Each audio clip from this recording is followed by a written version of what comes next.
नमस्कार. इकडे सगळ्या उपस्थित श्रोतृवर्गाला पहिला नमस्कार. यांनी आत्ता जसं सांगितलं, मी सध्या गीता धर्म मंडळातर्फे घेण्यात येणाऱ्या ऑनलाईन गीता संथाचा वर्ग अटेंड करतोय. आमच्या वर्गाचं नाव गीता मंदिर आहे. आमच्या गुरुत्रयी म्हणजे सौ अलकाताई, सौ अस्मिताताई आणि सौ वैशालीताई यांच्या मनापासून शिकवण्यामुळे आम्हा सगळ्या विद्यार्थ्यांना आता त्याची चांगलीच गोडी लागली आहे आणि आमची हळूहळू प्रगती होते. प्रत्येकाचं उच्चारण जोपर्यंत बरोबर होत नाही तोपर्यंत त्या तिघी न कंटाळता आमच्याकडून ती प्रॅक्टिस करून घेतात. म्हणजे त्यासाठी खरंच त्यांचं पेशन्सची कमाल आहे. त्याबद्दल त्यांचं खरंच माझं वंदन आहे त्यांच्याप्रती. आमच्या एका गुरुपौर्णिमेच्या कार्यक्रमात मला थोड्या वेगळ्या विषयावर म्हणजे एका NGO बद्दल बोलण्याची संधी मिळाली.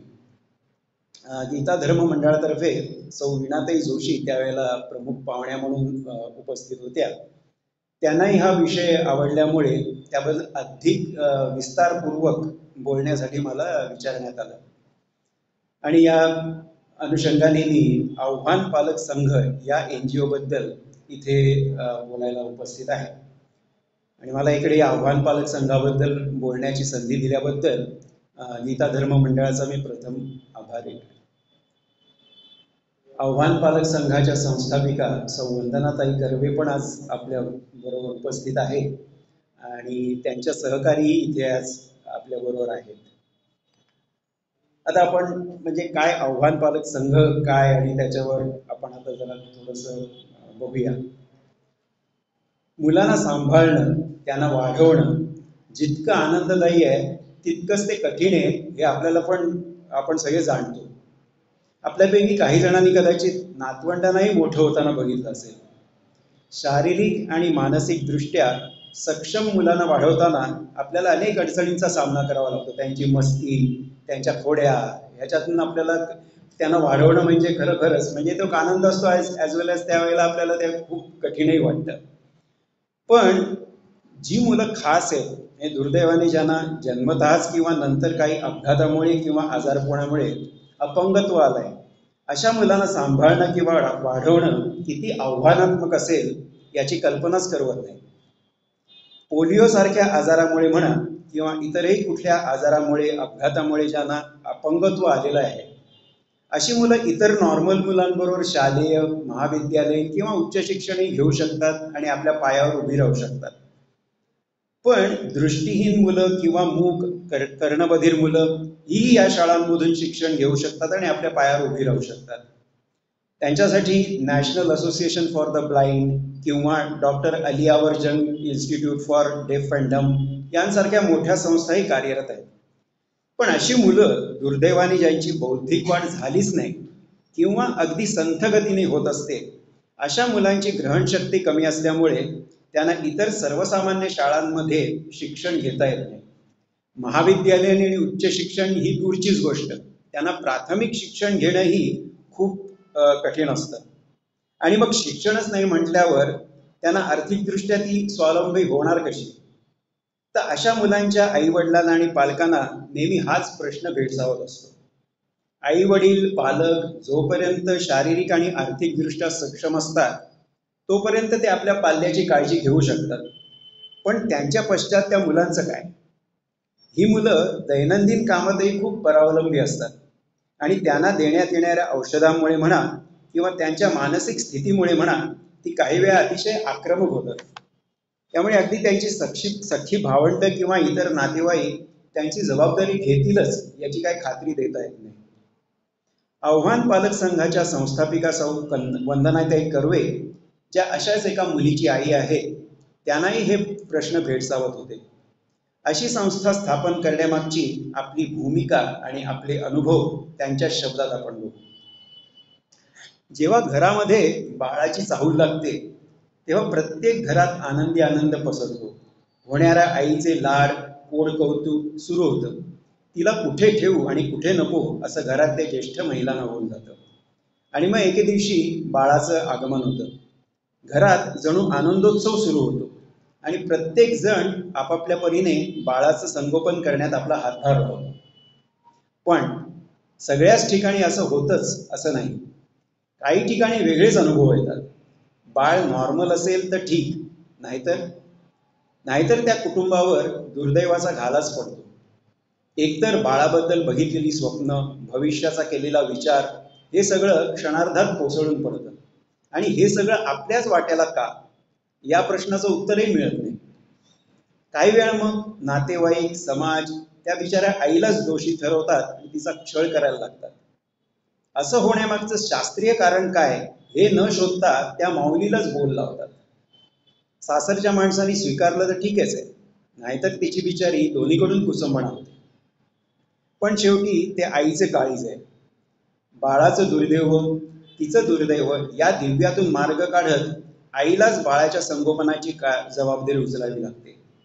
ते स्पेशल मूल, मग तो मुलगा असो की मुलगी, चिंता तेवढीच असते. आई नोकरी करत असेल तर चिंता दुप्पट. कधी कधी तर यामुळे मुलाकडे थोडं दुर्लक्षही होतं.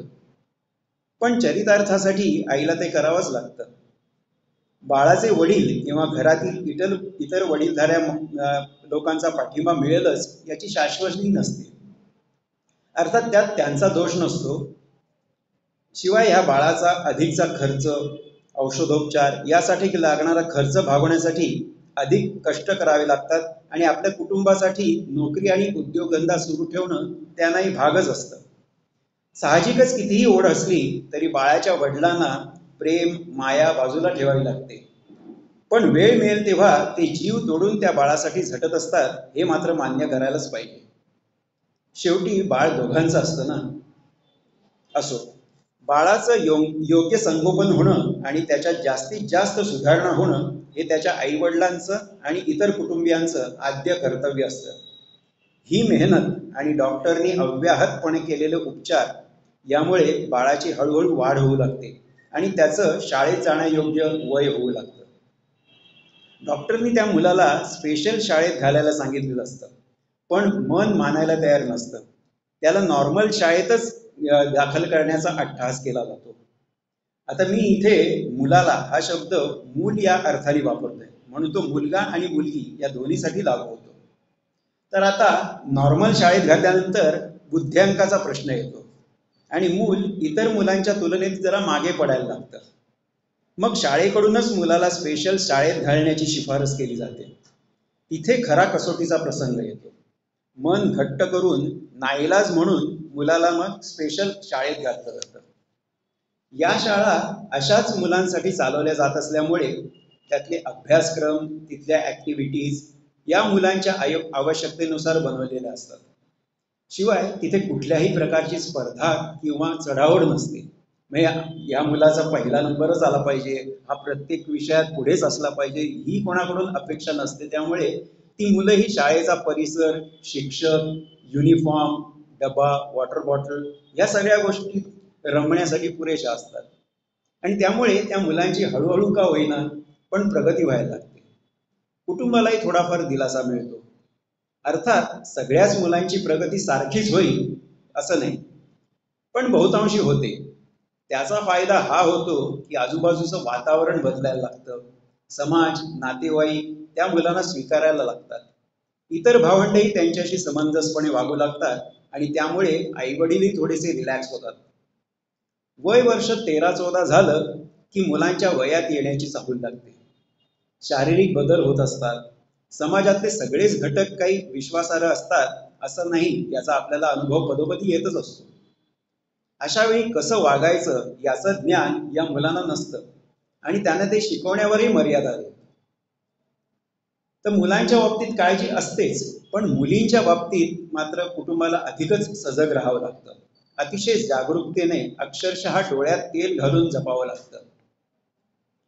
याची जरा सवय होते ना होते तोच एक नवीनच समस्या उभी राहते. सरकारी नियमानुसार वयाची 18 वर्ष पूर्ण झाली की शाळा सोडावी लागते. आता पुढे काय हा प्रश्न आवासून पुढे उभा राहतो. कारण मुलांना शाळेची इतकी सवय झालेली असते की अचानक त्यांना घरी बसवून ठेवणं कठीण होऊन बसतं. रिकाम्या डोकी सैतान नाची अशी त्यांची अवस्था होते. त्यांना शांत ठेवण्याचा एक चांगला उपाय म्हणजे त्यांना कशात तरी गुंतवून ठेवणं. अशा मुलांना सामावून घेणारी एखादी कार्यशाळा म्हणजे वर्कशॉप मिळालं तर कुटुंबाची काळजी थोडी तरी कमी होते. पण तशी नाही मिळाली तर मात्र मोठी पंचायत होते. घरात त्यांना किती कामं देणार? आणि घरात जास्त माणसं असतील तर आलटून पालटून मुलांबरोबर वेळ घालवतील.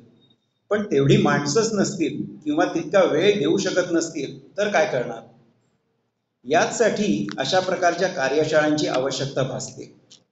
कार्यशाळेच्या नियमानुसार मूल वागायला लागतं आणि त्यात ते रुळतंही. ही कार्यशाळा म्हणजे जणू काही त्यांचं ऑफिसच असतं. ठरलेल्या वेळात जाणं येणं, लंच टाईम, मुख्य म्हणजे तिथे मिळणारी सॅलरी किंवा मानधन. हा मिळणारा पगार त्यांच्यात जास्त आत्मविश्वास निर्माण करतो. मीही कमावतो किंवा कमावते ह्या जाणीवेने त्यांच्या वर्तणुकीत कमालीचा बदल जाणवतो. काही काही मोठ्या संस्था तर कॉर्पोरेट कंपन्यांप्रमाणे मुलांना नेण्या आणण्यासाठी बसचीही व्यवस्था करतात. पण बहुतांशी मुलांना सार्वजनिक वाहनातूनच प्रवास करावा लागतो. तोही ते आनंदाने करतात. अर्थात ते वाटतं तितकं अजिबात सोपं नाही, पण तितकंसं कठीणही नाही. कारण माणूस परिस्थितीनुसार बदलतो आणि त्यातनं अनुभवही घेत असतो. ही मुलं सुद्धा तुमच्या आमच्यासारखीच माणसं आहेत. सो वंदनाताई सुद्धा त्यांच्या मुलीसाठी अशाच एखाद्या कार्यशाळेच्या शोधात होत्या. पण त्यांना अशी कार्यशाळा काही मिळाली नाही. पण त्या स्वस्थ बसल्या नाही. यातून काय मार्ग काढता येईल याचा विचार त्यांनी केला. तेव्हा त्यांना असं वाटलं की आपणच अशी एक कार्यशाळा का काढू नये. त्यातून त्यांनी जवळपास राहणारी अशी मुलं शोधून काढली आणि त्यांच्या पालकांशी संपर्क साधला. त्यातल्याच काही इच्छुक पालकांच्या सहकार्याने त्यांनी पुढाकार घेऊन आव्हान पालक संघाची स्थापना केली. संघाची नोंदणी 1990 साली केली खरी, पण प्रत्यक्ष कार्याला 15 सप्टेंबर 1995 रोजी झाली. 2च दिवसापूर्वी संस्थेने आपला 30वा वर्धापन दिन साजरा केला. त्यानिमित्ती संस्थेचे तसेच कार्यशाळेतील मुलांचे, त्यांचे पालक आणि स्वयंसेविकांचे आपण टाळ्या वाजवून अभिनंदन करूया. प्रथम 3 मुलींपासून सुरू झालेला हा प्रवास आता 30 वर्षांपर्यंत अव्याहतपणे सुरू आहे. आतापर्यंत जवळजवळ 40 मुलं आणि मुली यात सहभागी झाली आहेत. आजच्या घडीला संघाच्या पटावर 19 मुलं आहेत, ज्यात 16 मुली आणि 3 मुलगे आहेत. आणि हा सगळा प्रवास काही सहज सोपा नव्हता. मुंबईच्या रस्त्यांसारखा किंवा मुंबई गोवा महामार्गासारखा अनेक खाचखळगे आणि खड्डे यांनी भरलेला होता. जेव्हा वंदनाताईंनी कार्यशाळा करायचं ठरवलं तेव्हा सुरुवात कुठून आणि कशी करायची हा मोठा गहन प्रश्न होता.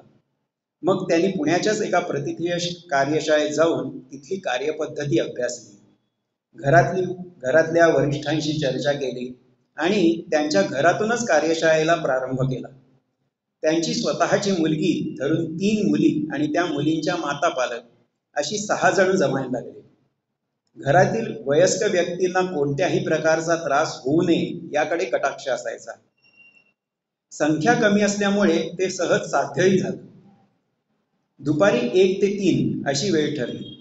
प्रथम मुलांचे कोऑर्डिनेशन नीट व्हावं म्हणून मोठ्या प्लास्टिक मण्यांचे हार करून घ्यायला सुरुवात केली. 3 वाजल्यानंतर मुलं आणि पालक आपापल्या घरी गेले की ते हार उचवून पुन्हा दुसऱ्या दिवशीसाठी उपयोगात आणायचे असं त्यांनी सुरुवात केली. यासाठी प्रत्येक पालकांनी 100 रुपये प्रत्येकी असे एकूण 300 रुपये भांडवल उभं केलं. अर्थात त्या काळात 300 रुपयामध्ये मणी, फुलं, मोठ्या सुया, दोरे, लेस असे जिन्नस येतही असत. यातून थोडा अनुभव गाठीशी आल्यानंतर जवळच्याच एका विठ्ठल मंदिरात एका साध्या फळ्यावर खडूनी लिहिलेली आव्हानची पहिली जाहिरात झळकली. स्पेशल मुलांची कार्यशाळा असं वाचून 2 मुलींचे पालक भीतभीतच आले. पण खात्री पटल्यावर दुसऱ्याच दिवशी जॉईनही झाले. आता 5 मुली आणि 5 पालक यांच्यासाठी घरातली जागा अपुरी पडू लागली. पुढच्या महिन्यात आणखीन 2 मुली आणि 1 मुलगाही आला. जागेची अडचण लक्षात घेऊन त्यातल्याच एका पालकाच्या ओळखीने एका योग केंद्रात कार्यशाळा भरायला लागली.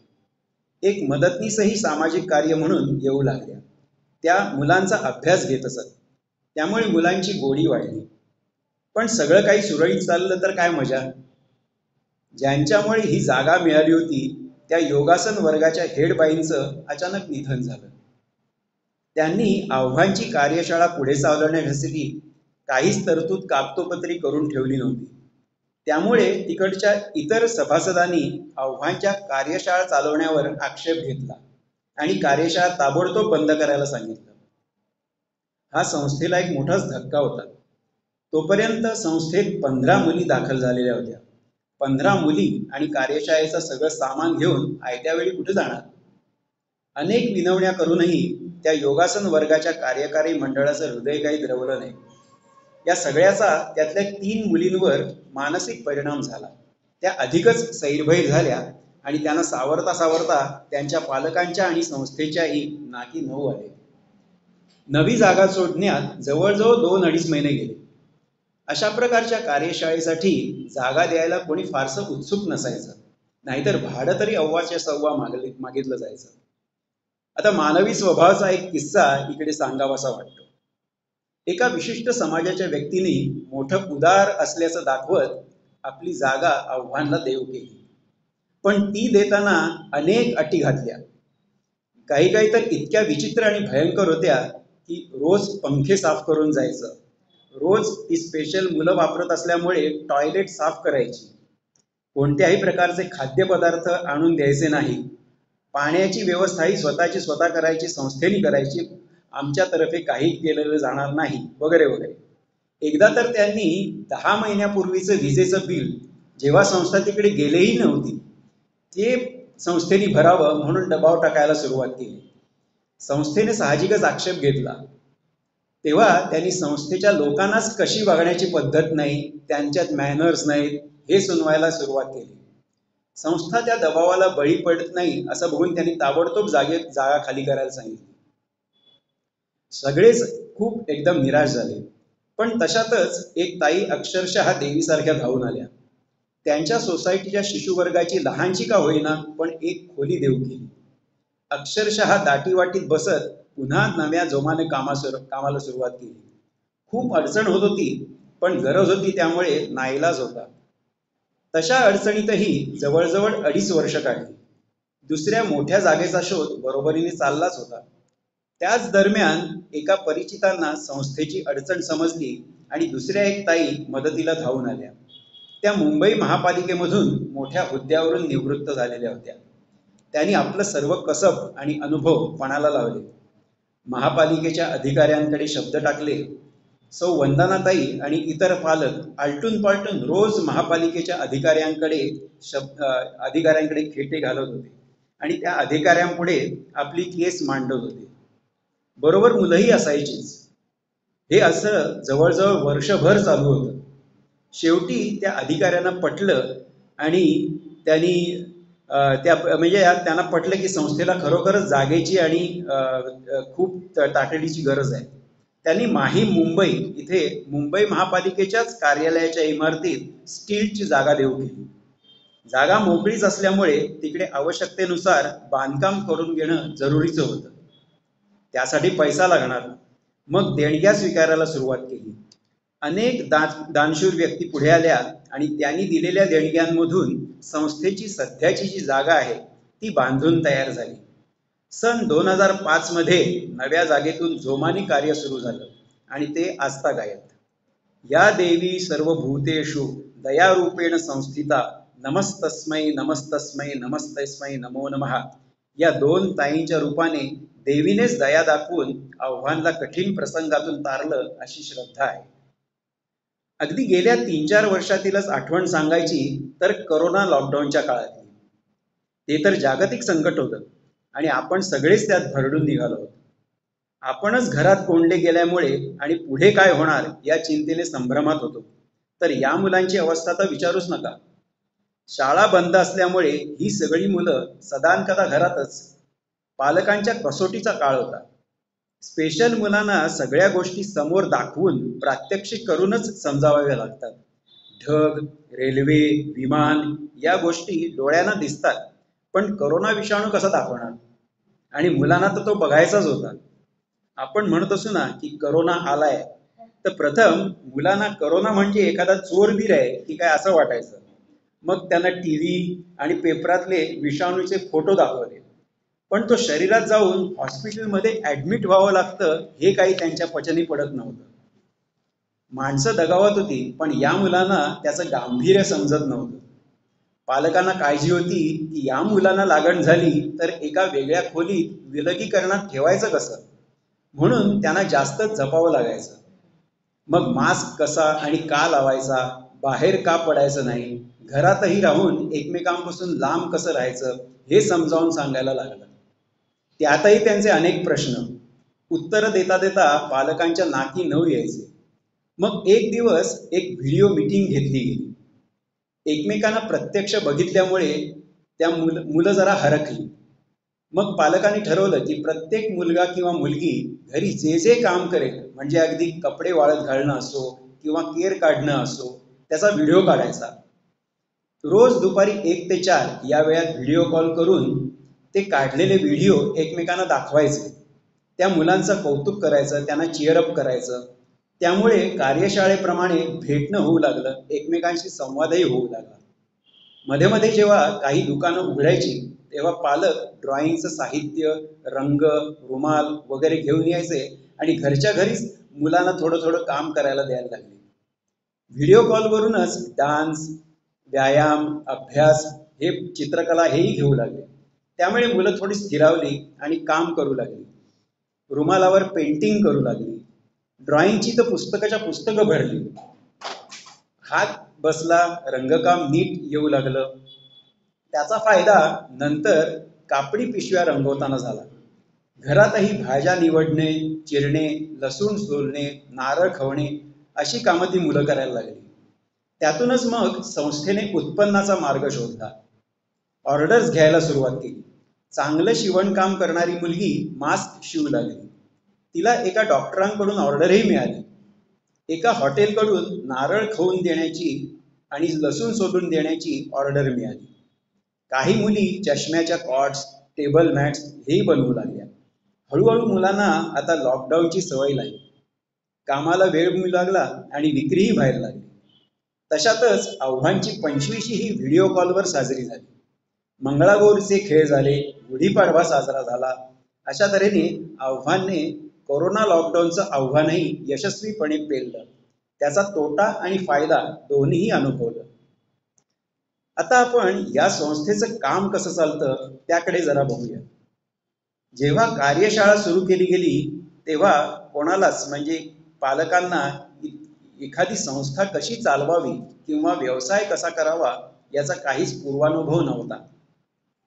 1990 साली मुंबई महापालिकेच्या शिक्षकांच्या मार्गदर्शनाखाली पालकांनी, मुख्यतः मुलांच्या वडिलांनी अपार मेहनत घेतली. अनेक हेलपाटे घातल्यानंतर शेवटी एकदा चॅरिटी कमिशनरकडे आव्हान पालक संघ नोंदणीकृत झाला. त्याआधी निरनिराळ्या संस्थांची नियमावली अभ्यासली. कोणकोणते नियम आव्हानसाठी उपयुक्त आणि लागू आहेत याची नोंद घेतली. दर आठवड्याला मीटिंग घेऊन 5 महिन्यांच्या अथक परिश्रमानंतर नियमावली तयार झाली. आव्हानच्या घटनेप्रमाणे ही संस्था चालवण्यासाठी 7 जणांची एक कमिटी नेमली जाते, ज्यात फक्त पालकच सभासद म्हणून घेतले जातात. कार्यशाळेत प्रवेश देताना मूल स्पेशल असलं पाहिजे आणि वयाची 18 वर्ष पूर्ण केलेलं असलं पाहिजे अशी मुख्य अट आहे. संस्थेमध्ये वर्षातले 10 महिने काम चालतं. 1 महिना उन्हाळी सुट्टी, 3 आठवडे दिवाळीची सुट्टी आणि 1 आठवडा गणपतीची सुट्टी असते. रोजची कार्यशाळेची वेळ दुपारी 1 ते संध्याकाळी 5-5:30 पर्यंत असते. नावाप्रमाणे हा पालकांचा संघ असल्यामुळे मुलांबरोबरच पालकांची उपस्थितीही अभिप्रेत आहे, जेणेकरून ते आपापसात विचारांची देवाणघेवाण करू शकतील आणि आपली सुखदुःख एकमेकांशी वाटू शकतील. मुलं आणि पालक बरोबर 1 वाजता शाळेत उपस्थित राहतात.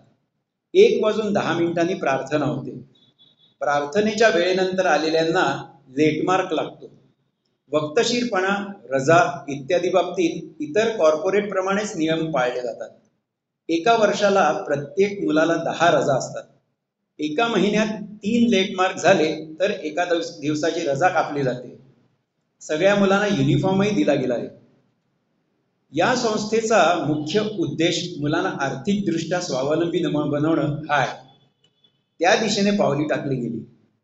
मोठ्या जागेत गेल्यानंतर आधी तेच हार पुसवून पुन्हा पुन्हा ओवायला दिले जायचे, त्याऐवजी त्या हारांचा विक्रीसाठी विचार केला गेला. त्यानुसार हारांमध्ये योग्य त्या सुधारणा करून चांगल्या प्रतीचे हार बनवले जाऊ लागले. नवरात्र, दिवाळी यासारख्या सणांमध्ये मागणी वाढल्यामुळे सगळ्यांचा हुरूपही वाढला.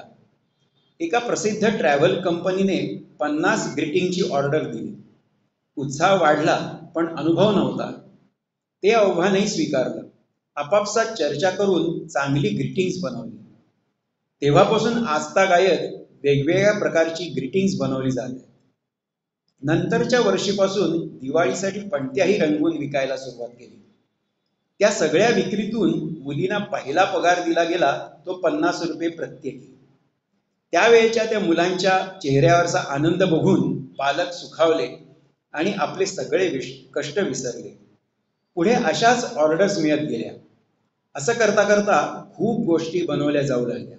साधी भाजणी, उपवासाची भाजणी, शेवेचं पीठ, लसूण दाणा चटणी, खवलेलं खोबरं यासारखे पदार्थ जे बनवायला गॅसची जरूर नसते पण शारीरिक कष्ट लागतात, असे बनवून विकले जाऊ लागले.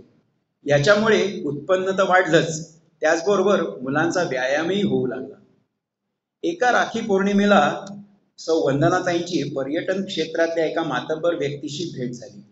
त्यांना राखी बांधून आव्हानचं प्रयोजन सांगितलं.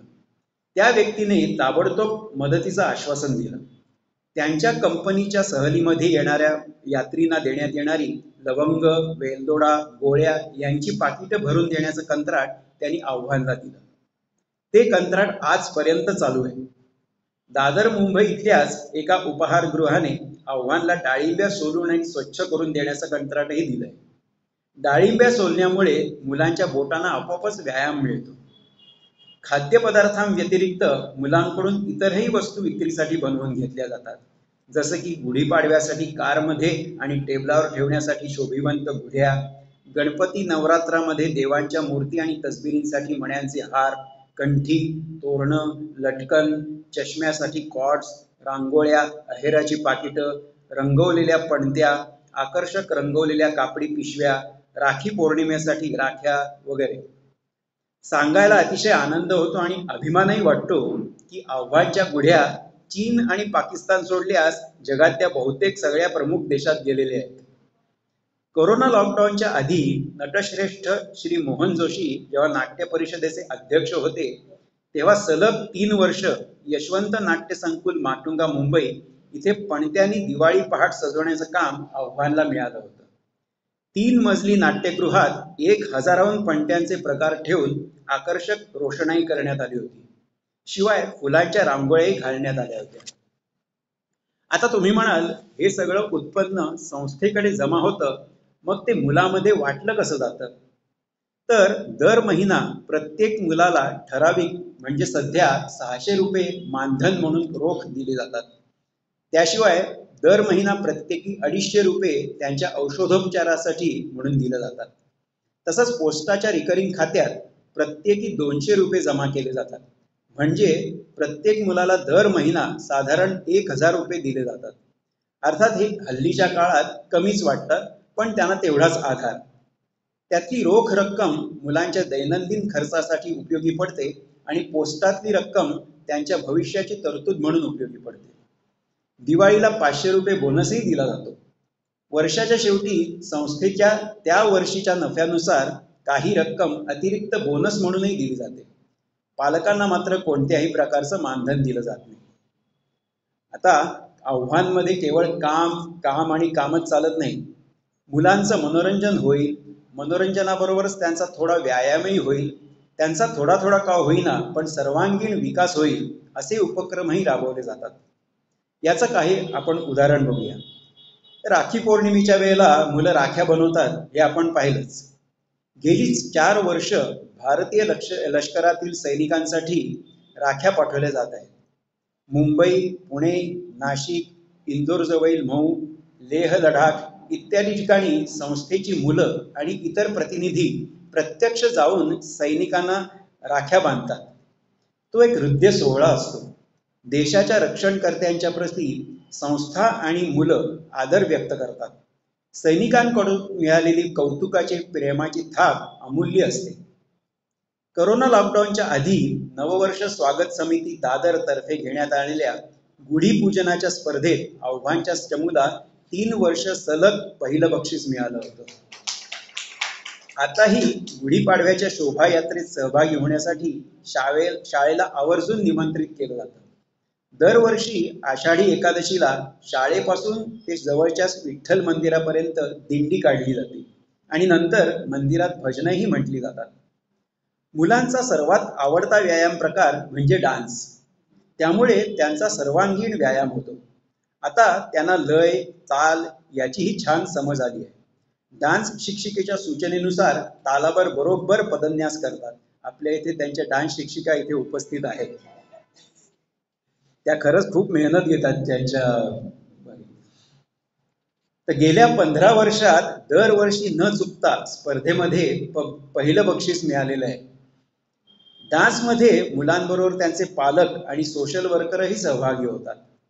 आता तर सलग 1.5 ते 2 तासांचा कार्यक्रमही केला जातो, ज्यात अगदी मंगळागौरीचे खेळही समाविष्ट असतात. प्रेक्षक या कार्यक्रमाची खूप प्रशंसा करतात. गेल्या वर्षी कुकिंग स्पर्धा घेतली गेली. अर्थात गॅसचा वापर न करता कोणताही पदार्थ तयार करायचा होता. तसंच दरवर्षी वर्षा सहल आयोजित केली जाते. या वर्षीच्या टिटवाळ्याला गेलेल्या वर्षा सहलीत एका संस्थेने या मुलांच्या हस्ते वृक्षारोपण करून घेतलं. मागच्या वर्षी कोकणातील वेळास येथे कासव संवर्धन आणि प्रजनन केंद्राला भेट दिली होती. एकदा तर एका दानशूर व्यक्तीने या सगळ्या मुलांना विमानाने गोव्याची सफर घडवून आणली होती. त्यावेळीची मुलांची एक्साइटमेंट न विसरण्यासारखी आहे. या सगळ्यामुळे मुलांना मोकळ्या वातावरणात फिरण्याची, जगाची ओळख होण्याची आणि निसर्गाशी मैत्री करण्याची संधी मिळते. आव्हान आपल्या शाळेतल्या मुलांबरोबरच इतरही अशा स्पेशल मुलांना आपल्या उपक्रमात सहभागी करून घेतं. गेल्या फेब्रुवारी महिन्यात आव्हानतर्फे अशा खास मुलांसाठी एक वॉकेथॉन आयोजित केली होती. त्याला उदंड प्रतिसाद मिळाला. 93 मुलांनी या कार्यक्रमात भाग घेतला होता. मुलांचं आणि पालकांचे वाढदिवस हौसेने साजरे केले जातात. 40, 50, 60, 70, 80 असे महत्वाचे जेव्हा पडाव असतात त्यावेळेला तर विशेष समारंभ होतो. मी वारंवार या मुलांचा उल्लेख मुलं असा करतोय कारण ती खरोखरच अगदी लहान मुलांसारखी असतात, निष्पाप आणि निरागस. प्रत्यक्षात त्यातल्या काहींची शारीरिक वय 50 वर्षांच्याही पुढची आहे. आता यांचीच वर्ष 50च्या वर म्हटल्यावर त्यांच्या पालकांची वय साहजिकच 70-75च्या पुढचीच असणार. सर्वात ज्येष्ठ पालकाचं वय आज 84 वर्ष आहे. संस्थेचं कार्य दिवसेंदिवस वाढत असताना वयोमानाप्रमाणे पालकांच्या सहभागावर मर्यादा येणं अगदी स्वाभाविक आहे. म्हणून काही स्वयंसेविका या संस्थेशी जोडल्या गेल्या आहेत. त्यातलीच एक स्वयंसेविका माझी पत्नी सौ शर्वरी आहे. तिचंच उदाहरण घ्यायचं म्हटलं तर ती मुलांकडून विविध वस्तू बनवून घेणं, संस्थेसाठी देणग्या मिळवून देणे, वस्तूंना मार्केट मिळवून देणं या प्रकारे मदत करते. अशाच प्रकारे इतर स्वयंसेविकाही आपापल्या आवडीप्रमाणे संस्थेला मदत करत असतात आणि हे सगळं सामाजिक बांधिलकीच्या भावनेतून, कोणताही मोबदला न घेता, काही वेळेला तर पदरमोड करूनही. भगवद्गीतेमधल्या कर्मण्येवाधिकारस्ते मा फलेषु कदाचन याचंच हे मूर्तिमंत उदाहरण.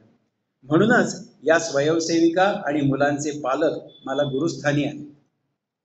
एका संस्थेसाठी 30 वर्ष हा काही तसा मोठा कालखंड नाही, पण सुरुवातीच्या अनेक अडचणी पाहता संस्थेची वाटचाल खरोखरच कौतुकास्पद आहे.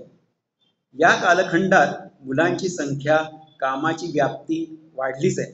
त्याचबरोबर सर्व पालकांमध्ये ज्यामध्ये प्रामुख्याने माता पालक आहेत, मैत्रीचा एक बंधन निर्माण झाला आणि सलोखा वाढला. त्या एकमेकींशी आपल्या अडचणी, सुखदुःख अगदी मोकळेपणाने शेअर करतात. त्यातूनच त्यांना मार्गदर्शन मिळतं, प्रसंगी मदतही मिळते. हे बंध उत्तरोत्तर घट्ट होत गेले आणि ही संस्था म्हणजे जणू एक कुटुंबच झालंय. मुलीही एकमेकीत छान मिसळून गेल्या आहेत. इतक्या की त्यातली एखादी जरी गैरहजर राहिली तर बाकीच्यांना चैन पडत नाही. काही कारणास्तव बाहेर गावी जावं लागलं तर तिकडून त्या फोन करतात. कोणालाही सुट्टी अजिबात नको असते, कारण घरी कंटाळा येतो. शाळेत भरपूर काम असतं, गप्पा गोष्टी होतात, त्यामुळे वेळ कसा जातो ते कळतही नाही. 10 वर्षापूर्वी 2 मुलींना त्यांच्या वडिलांची बदली झाली म्हणून शाळा सोडावी लागली. त्यातली एक गेली पुण्याला आणि दुसरी नाशिकला. पण अजूनही त्या मुली आणि त्यांचे पालक आव्हानची आवर्जून आठवण काढतात. तिथल्या कौटुंबिक वातावरणामुळे त्या दोघींनाही आव्हानची अजूनही ओढ आहे. आव्हान पालक संघाची घडी आता व्यवस्थित बसली आहे असं म्हणायला हरकत नाही. सध्या संस्थेची वस्तूंची विक्री, देणग्या वगैरेतून येणारी मिळकत आणि जागेचं भाडं, वीज बिल, पाणी बिल, मुलांचे पगार आणि इतर किरकोळ खर्च यांची कशीबशी तोंडमिळवणी होते. शिल्लक अतिशय अल्प प्रमाणात उरते. पण तरीही आव्हान आपलं कार्य पुढे चालू ठेवणारच आहे. शेवटी ही मुलं तुमच्या आमच्यासारखीच माणसं आहेत. फक्त त्यांची एखादी गोष्ट शिकण्याची क्षमता सर्वसामान्य माणसांपेक्षा थोडी कमी पडते किंवा त्यांची थोडी गती मंद असते असं म्हणू. तसं सर्व गुणसंपन्न कोण असतं? प्रत्येकालाच कुठल्या ना कुठल्या विषयात थोडी कमी गती असते. आता माझंच उदाहरण घ्यायचं तर स्वयंपाक करण्यामध्ये माझ्या इतका ढ माणूस कोणी नसेल. स्वयंपाक शिकवता शिकवता हिने माझ्या हात पुढे हात टेकले नाही. तर तसंच आपल्यात पण एखादी कमी जास्त गोष्ट असतेच असते. तर म्हणून अशा मुलांना नुकतीच सहानुभूती न दाखवण्यापेक्षा त्यांच्यातला एखादा विशेष गुण हेरून त्याच्यात त्यांना विशेष प्रशिक्षण देऊन पारंगत करून स्वावलंबी बनवण्याचा प्रयत्न करायला हवा. या मुलांना योग्य तऱ्हेने त्यांच्या आवडत्या कामात गुंतवून ठेवलं तर ती आक्रमक बनून समाजावर बोजा न बनता समाजाचाच एक भाग म्हणून जगू शकतील. चला तर मग आपण आव्हान पालक संघाचे 30व्या वर्धापन दिनानिमित्त पुन्हा एकदा अभिनंदन करू आणि अशी स्पेशल मुलं कधी संपर्कात आली तर त्यांना मैत्रीचा हात पुढे करून समाजात अभिमानाने वावरायला मदत करू. मला इकडे बोलण्याची संधी दिल्याबद्दल मी पुन्हा एकदा गीता धर्म मंडळाचं आणि माझ्या गीता संथा वर्गाच्या गुरुत्रयीचे आभार मानतो आणि माझे मनोगत संपवतो. नमस्कार.